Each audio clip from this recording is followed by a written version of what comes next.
Plastic হাটাও দেশ বাঁচাও, এরকম কিছু স্লোগান আমরা বহু বছর ধরে শুনে আসছি। কিন্তু সত্যিতে এটা হচ্ছে কোথায়? এখনো পর্যন্ত ক্ষুদ্র থেকে শুরু করে বড় বড় ব্যবসায়ীরা কিন্তু প্লাস্টিক ব্যবহার করছেন। এখনো প্রতিটি পরিবারে কম বেশি উঁকি মারলে দেখা যাবে প্লাস্টিকের বোতল, প্লাস্টিকের পাত্র, প্লাস্টিকের খেলনা। তবে আমাদের এই গোটা পৃথিবী থেকে প্লাস্টিক কিভাবে দূর হবে? তবে উপহার পেতে কার না ভালো লাগে বলুন তো? তাই এবার উপহারের লোভ দেখিয়ে রাজ্যবাসীকে প্লাস্টিক থেকে দূরে থাকার এক অভিনব প্রকল্প চালু হয়েছে সিউড়িতে।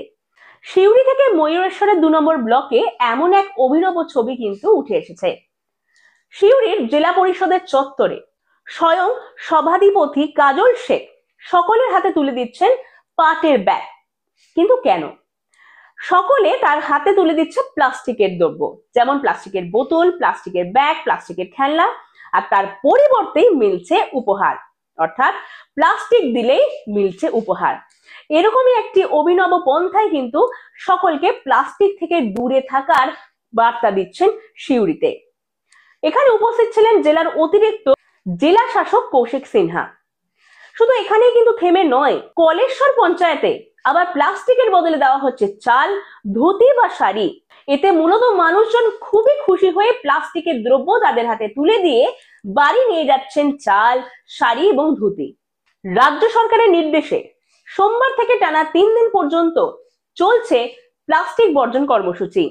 আর এতেই অংশগ্রহণ করেছে সিউড়ির 19টি পঞ্চায়েত। এবং সেখান থেকে কিন্তু এই রকম নতুনত্ব পদ্ধতিতে প্লাস্টিক বর্জনের নির্দেশ দিচ্ছে জেলার আধিকারিকেরা। এই অভিনব পদ্ধতিতে কিন্তু অত্যন্ত খুশি বাসিন্দারাও। তার কারণ তারা এতদিন ধরে যে প্লাস্টিক জমিয়েছিলেন তার বদলে এবার বাড়ি আনতে পারছেন চাল, শাড়ি, জামা কাপড়।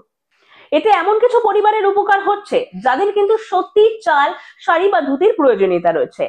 ময়ূরেশ্বরের 2 নম্বর বিডিও পুষ্পেন্দু সাহা জানাচ্ছেন যে এইভাবে উপহার দিয়ে মানুষদেরকে সচেতন করার প্রচেষ্টা চলছে। এছাড়া তাদের সঙ্গে রয়েছে নির্মল সাথী, যারা প্রতিদিন বাড়ি বাড়ি গিয়ে প্লাস্টিক জাত দ্রব্য সংগ্রহ করে আনবেন। এভাবেই হয়তো এগিয়ে যাবেন প্লাস্টিক বর্জন কর্মসূচিতে এবং আশা করা যাচ্ছে মানুষকে উপহার দিয়ে হাসি মুখে প্লাস্টিক বর্জন করা সম্ভব হবে। এরকম আরো অনেক তথ্য জানতে অবশ্যই সঙ্গে থাকতে হবে বীরভূম রার বাংলার।